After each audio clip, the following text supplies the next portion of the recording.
Alright everybody, welcome to part 2 of our Dragon Quest X Prologue. This will be the final part. We fast traveled to the village and now we're running up our stairs. We're going to go ahead and turn our quest in.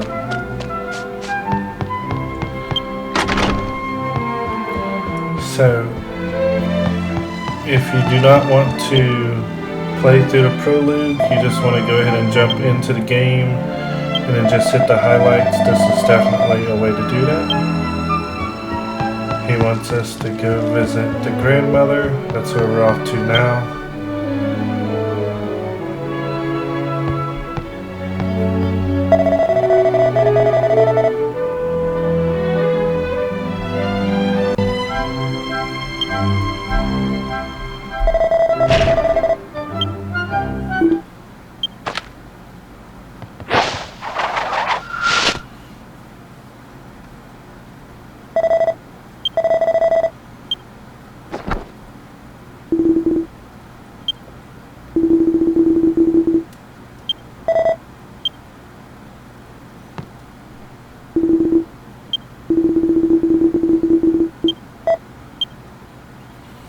Alright, so now that Grandma has some time to sleep, she's feeling way better and she wants to tell everybody what the turtle had said to her while she was sleeping.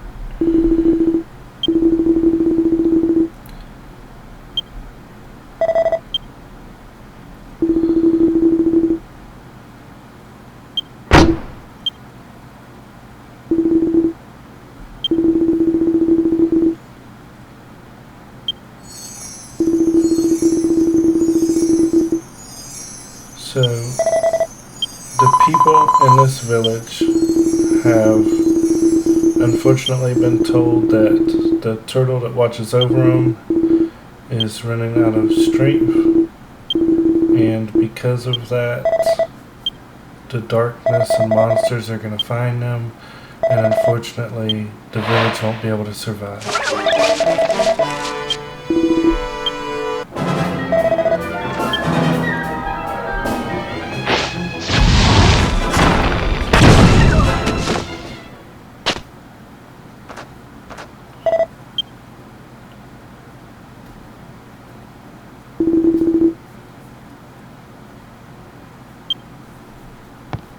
So as you can tell from the storyline, the monsters are already able to get into the village. So the people that can protect the village are going to have to start watching the borders to keep everybody safe. And they're going to send these people to find a flower to be able to save the village.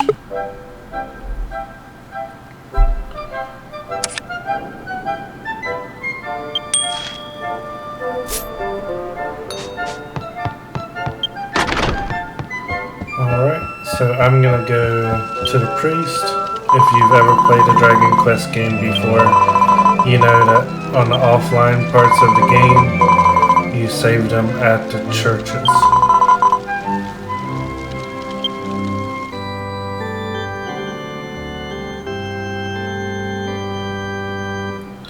On the online version of this game, past the prologue, you no longer have to save at the church, it saves automatically. So, but I didn't spend a lot of time leveling just because I wanted to show the storyline and get to the actual gameplay. So,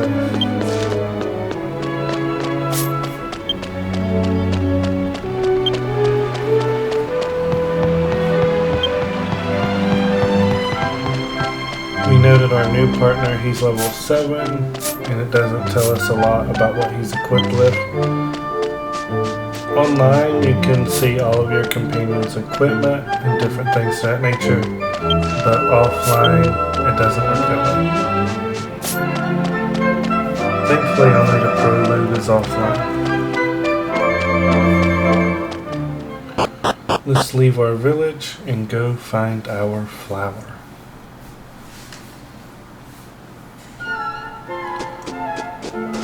The translation of these names are kind of weird. Shinny and Ohiki. I don't know either of those names mean. The lower level you are, the more likely a monster will try to run into you. Once you get to be that monster's level or higher level than that monster, they will most likely either A, ignore you, or B, run away. So I don't think that I'm high enough level for them to run away yet, so they're just going to ignore me. And as I fight some of these stronger monsters, they'll run into me, and then you'll level up.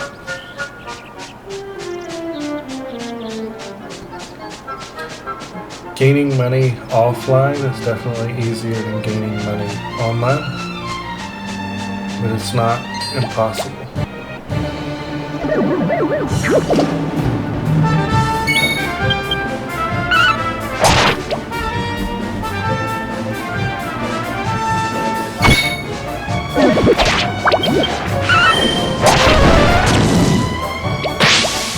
So now that your sister or sibling, depending on if you pick a male or female sibling, is fighting too, you can push the monsters to keep them from attacking the weaker members of your party. So I've got more equipment than they do, so it makes sense that I should push them back and take all the damage.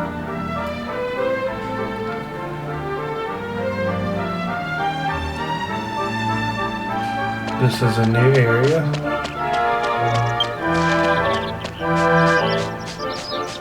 This is called the Nameless Field.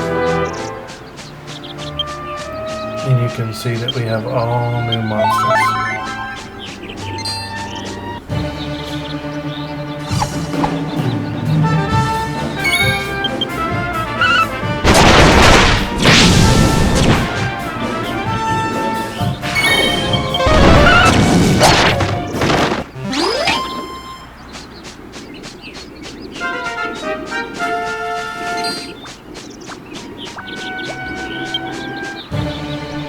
Offline, you learn skills automatically. Online, you'll have to invest skills into points like magic, strength, dexterity, or into your class to be able to gain more skills.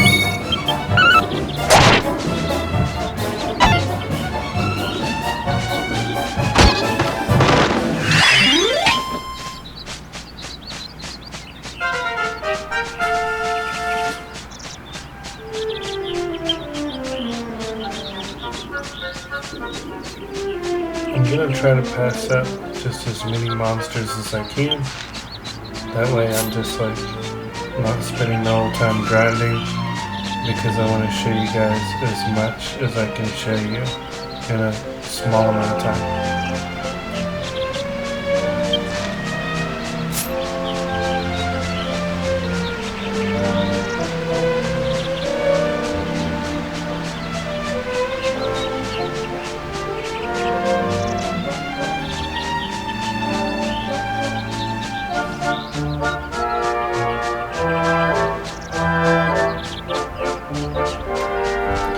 So these orcs, the ones with the spears, they're highly aggressive, and so are the vultures. They should both try to chase me down if they see me.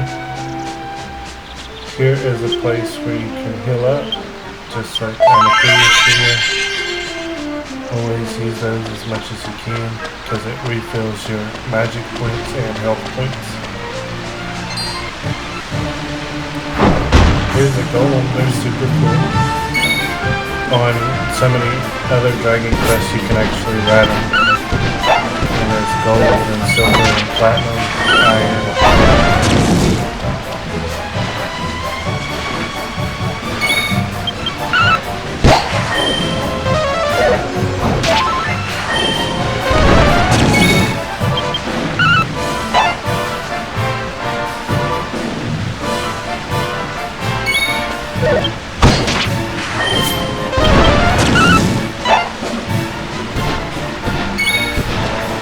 I'm like not doing any damage because I didn't level up, but it's fine. Shimmy.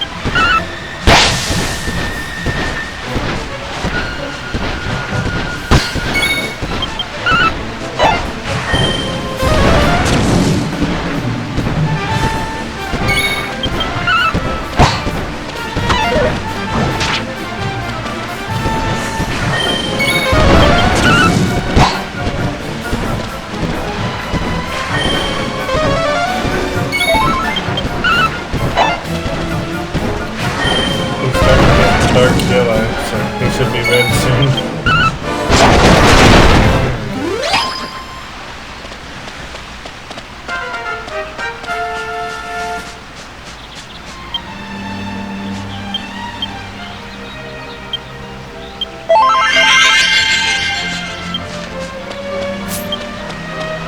Now, on the tutorial part of the Prologue, you will not be able to keep any of your weapons, armor, or items. So you can search around this place for fun, but something really important that you should know is your max level is 10, your sibling's max level is 3, and Shimmy's max level is 7. So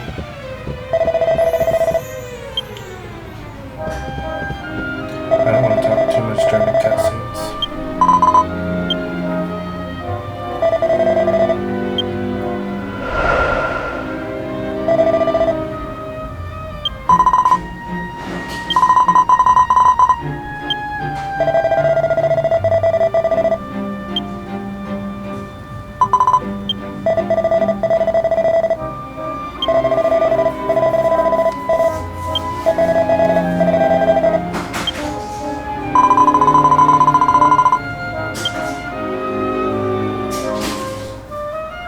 So basically the breakdown is, even if we do get the flowers, only one person will be able to survive and everybody else will still pass away. And that sounds like a bad thing, but it's not. I'm not going to do any spoilers, but it's not as bad as it sounds. So let's look at our first stone. These stones were also in the forest on the first Prologue, but I just skipped over them.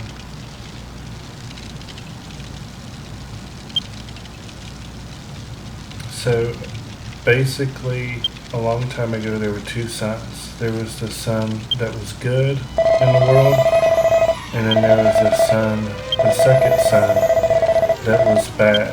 The second sun, when it appeared, monsters appeared and different other, I guess you would say, species of the planet passed away. So they've always considered that second sun in this area to be evil.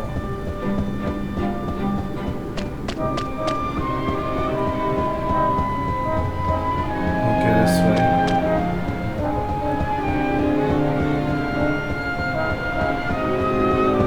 Here's two new monsters, a cloud of some type and a zombie.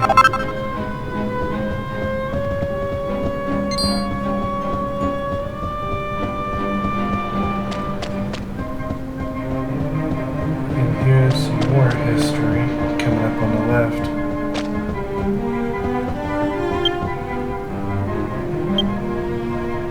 So wedded people of water, they live freely on beautiful islands in the sea. Their bodies are blue like the water. They hate constraints and value singing and love.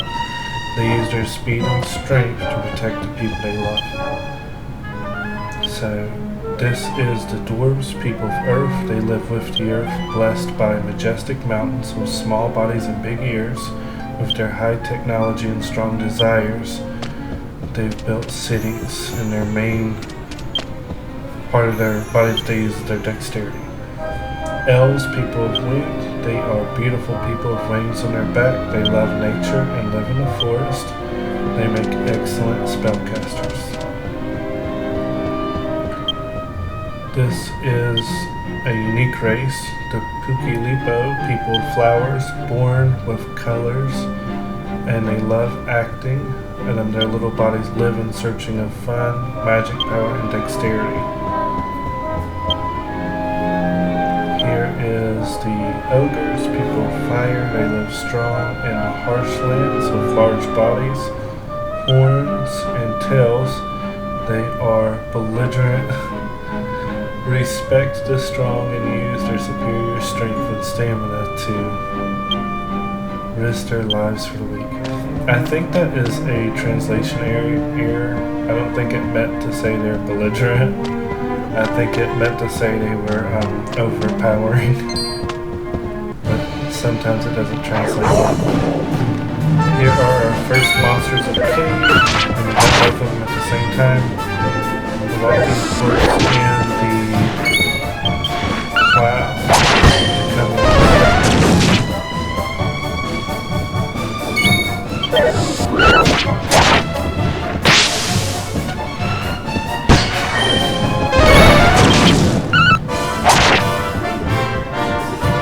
There are things that will make the prologue easier, like whenever you level, there are level 4 and 7 equipment that you can get back in town, but you can beat it without getting that equipment.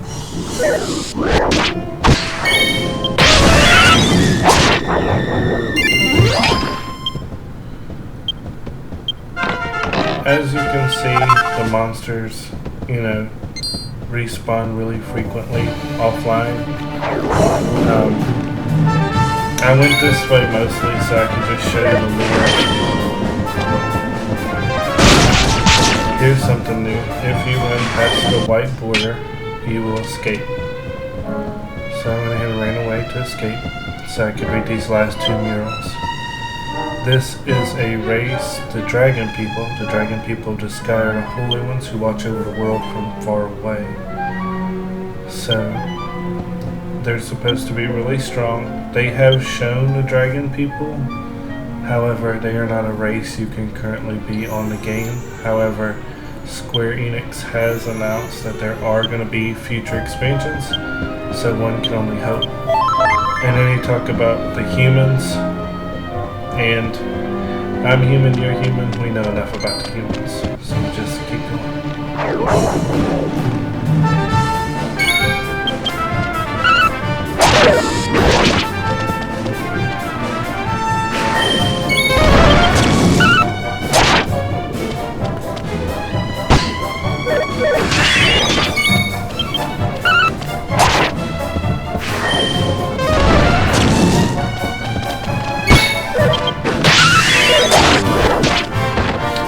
Zombies hit harder than the cloud, so I try to focus on the stronger ones to try to keep the party alive longer.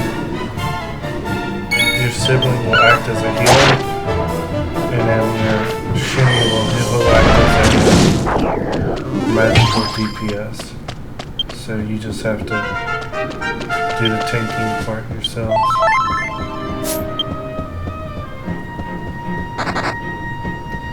So level 10 is the maximum you can get on a prologue, and you can see that the character is level 10, so the only way that they can be stronger at this point is if you buy him and only him equipment at the town, because you cannot equip your sibling.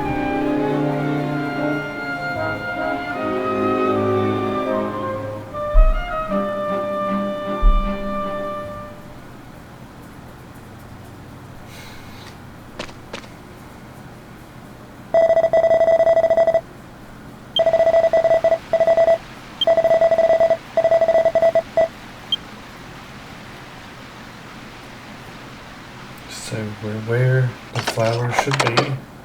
So now all we have to do is get them and bring them back to try to save the villagers.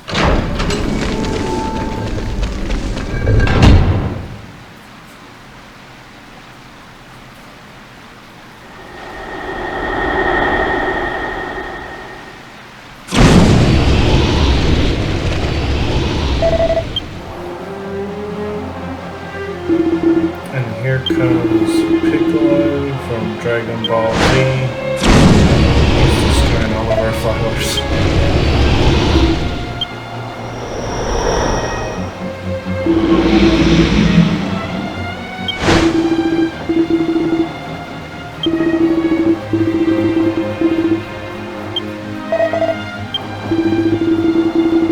So he just said that the people from the village that we're from can transcend time historically. So the reason why the demons want to kill the humans here so bad is to keep them from going back in time and fixing the world that the demons are trying to make.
guy's doing can be dodged, like the earth ones, by jumping, but since this one's in the air, you really just have to take the damage and heal out of it.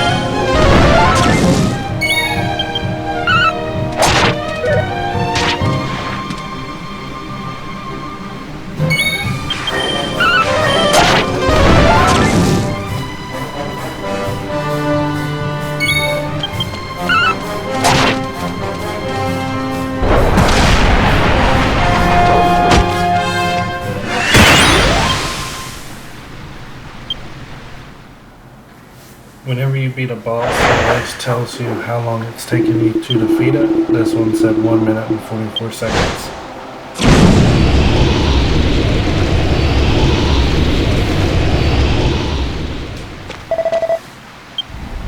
So before the demon passed away, he's like, I'm destroying the rest of the flowers no matter what. And he, did.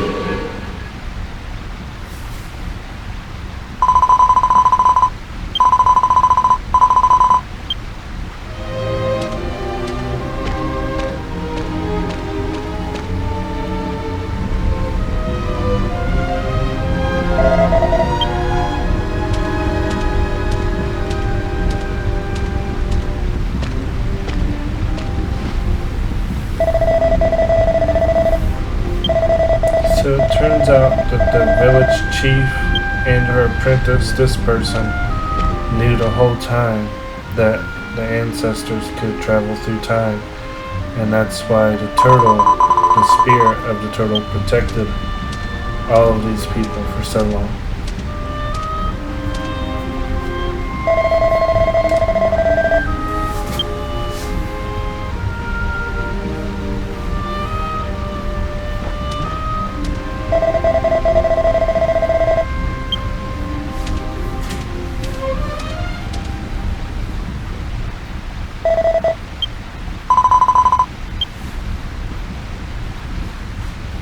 So the sibling was able to spot a flower.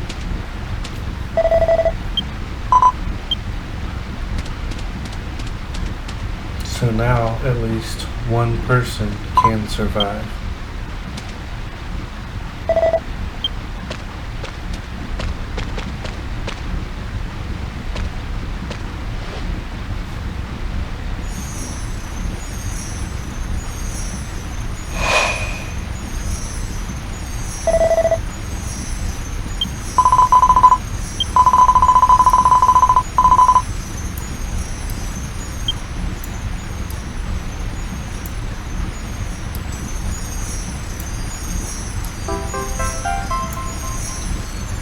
So now that we have the flower, we can go back to the village.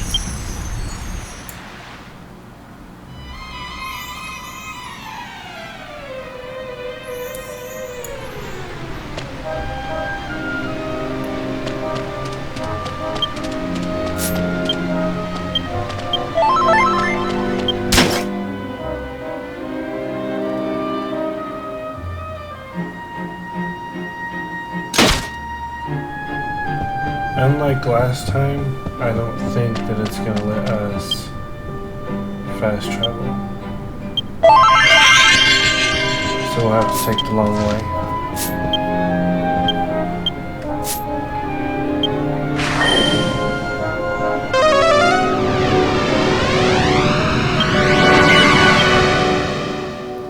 But it did let us escape the dungeon, so we don't have to put up with all of those annoying ghouls.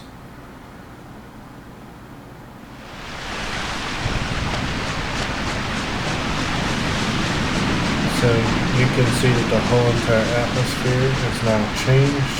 Instead of being a green, happy, lively sky, it's filled with clouds, dark clouds, and what appears to be fire in the background.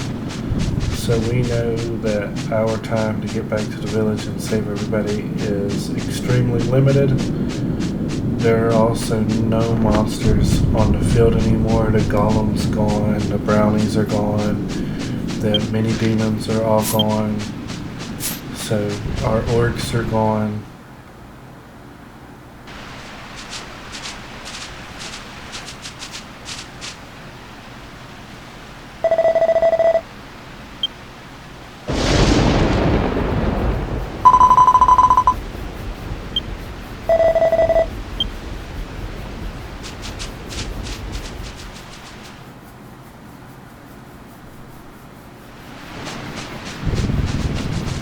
So now we know that magic is affecting the village, and if the monsters are all no longer in the field, then where'd they go?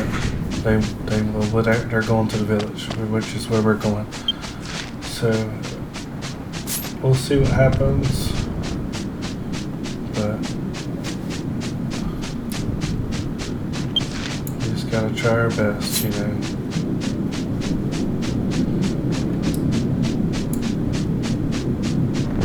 Since you design these characters, in a lot of games people are like, oh, it's cliche that the 3 youngest people are saving the village, but you could have made your Prelude character an old man. So really, it's just you that's saving the village, and the apprentice, and the sibling, which can be older too.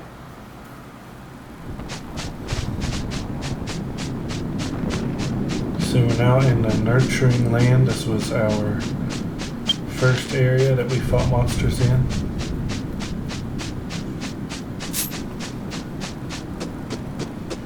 You can see on our map that the circle star tells us where to go.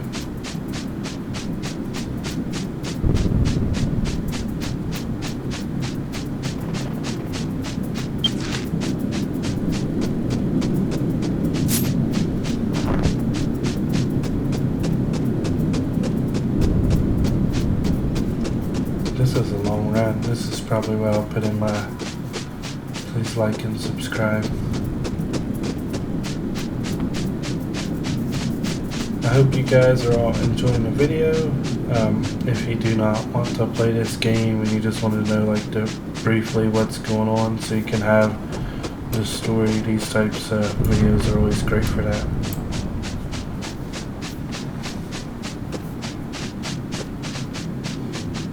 And now we're going in.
So we can see that our main character has frozen time and protected his sibling.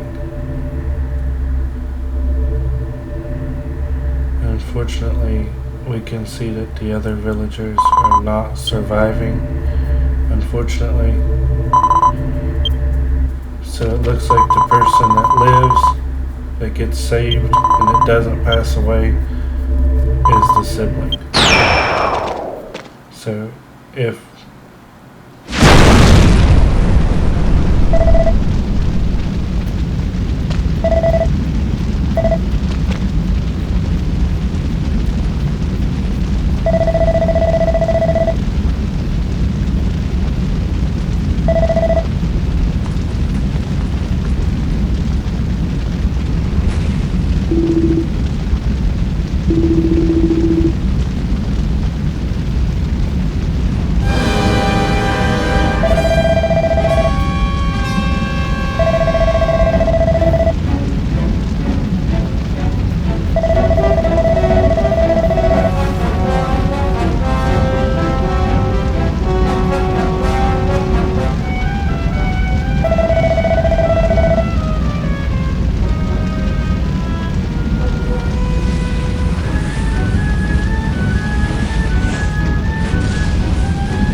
can see that he destroyed the village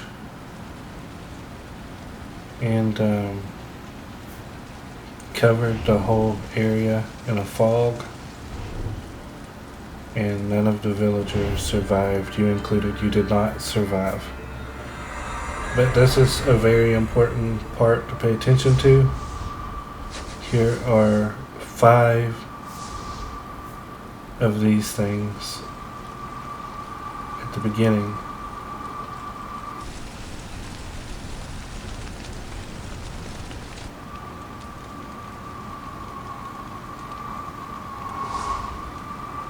And they seek out the humans.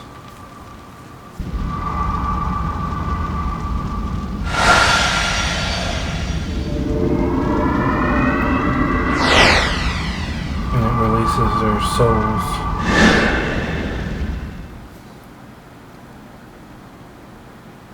And then we come here to the end of our tutorial.